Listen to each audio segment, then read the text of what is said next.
Hola, hoy vamos a meternos de lleno en un momento clave de la historia, para entender cómo una guerra por un trono acabó rehaciendo por completo un imperio global y, de paso, sentó las bases de la España que conocemos hoy.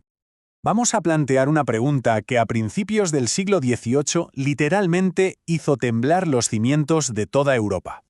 Bueno, pues justo eso es lo que estaba a punto de pasarle a España en el año 1700.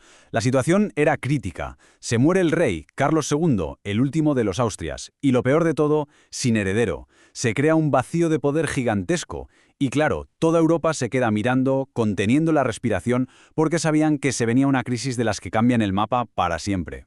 Y la solución que dejó escrita Carlos II en su testamento fue una bomba. Nombró sucesor a un príncipe francés, Felipe de Anjou. ¿Qué significaba esto? Pues abría la puerta a crear una superpotencia nunca vista, uniendo los imperios de Francia y España bajo una misma familia, los Borbones.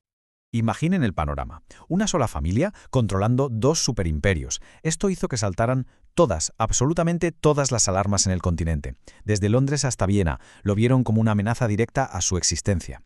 El equilibrio de poder, que mal que bien mantenía la paz, estaba a punto de romperse en mil pedazos. Y claro, el resultado fue la Guerra de Sucesión Española. Pero ojo, que esto no fue una guerra, fueron dos al mismo tiempo. Una locura. A ver, vamos a desglosarlo. Por un lado, a nivel europeo teníamos un choque de trenes en toda regla, una lucha de potencias por ver quién mandaba. Pero dentro de España la cosa era mucho más profunda. Se convirtió en una guerra civil brutal, que enfrentó dos visiones de país totalmente opuestas. Por un lado, el centralismo, apoyado por Castilla y fiel al Borbón, y por otro, el modelo de la Corona de Aragón, que luchaba con uñas y dientes por mantener sus propias leyes, sus fueros. Después de más de una década de combates durísimos tanto en Europa como aquí en la península, la guerra por fin llegó a su fin. Y el destino del trono de España ya estaba decidido. El candidato de los Borbones, Felipe V, se aseguró la corona. Con él se cerraba una era, la de los Habsburgo, que había durado siglos, y empezaba una completamente nueva. Ahora bien, esa victoria no salió gratis, ni mucho menos. Para que las otras potencias lo aceptaran como rey, España tuvo que pagar un precio altísimo en forma de territorios.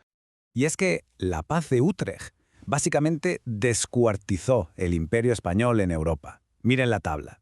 Gran Bretaña se llevó dos joyas estratégicas como Gibraltar y Menorca. Y Austria se quedó con casi todo lo demás, los Países Bajos españoles y un montón de territorios en Italia. El imperio europeo de España se había esfumado. Una vez acabada la guerra exterior, Felipe V se puso manos a la obra para remodelar España por dentro. Y su modelo a seguir era claro, el Estado absolutista y centralizado de su abuelo, el rey de Francia. La herramienta principal para este cambio radical fueron los famosos decretos de nueva planta. Con ellos, básicamente, se desmanteló de un plumazo toda la estructura de la Corona de Aragón. Se eliminaron sus leyes propias, sus instituciones, todo. Fue un castigo en toda regla por haber apoyado al bando perdedor. El objetivo era cristalino: acabar con esa España que era una colección de reinos y convertirla en un único Estado, unificado y centralizado. La idea era que la lealtad ya no fuera a tu región o a tus leyes, sino directamente al rey en Madrid, un modelo único para todos. ¿Y cómo lo hicieron? Pues montando una administración completamente nueva, controlada desde Madrid.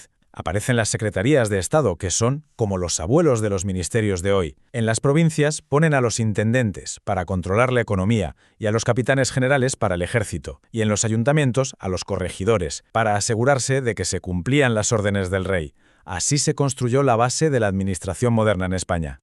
Pero la cosa no se quedó solo en la política. La nueva dinastía tenía un plan muy ambicioso para modernizar también las finanzas del país. Y aquí entra en escena el Marqués de la Ensenada, ya con Fernando VI en el trono.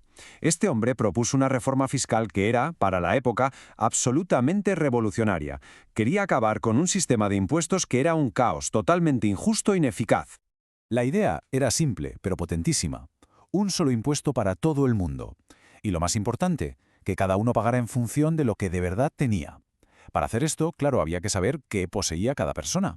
Y así nació el Catastro de Ensenada, un censo gigantesco para registrar la riqueza de todos. Y cuando decimos todos, incluimos a la nobleza y a la iglesia, que hasta entonces, básicamente, no pagaban impuestos.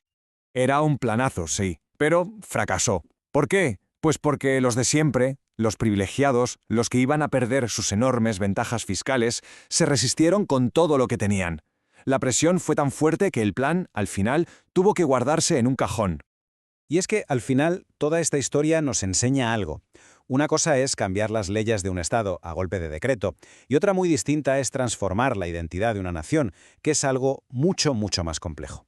Y esto nos deja con una pregunta flotando en el aire, ¿verdad? ¿Hasta qué punto todas esas estructuras que se impusieron hace 300 años siguen, de alguna manera, definiendo la España de hoy, con sus debates y sus tensiones?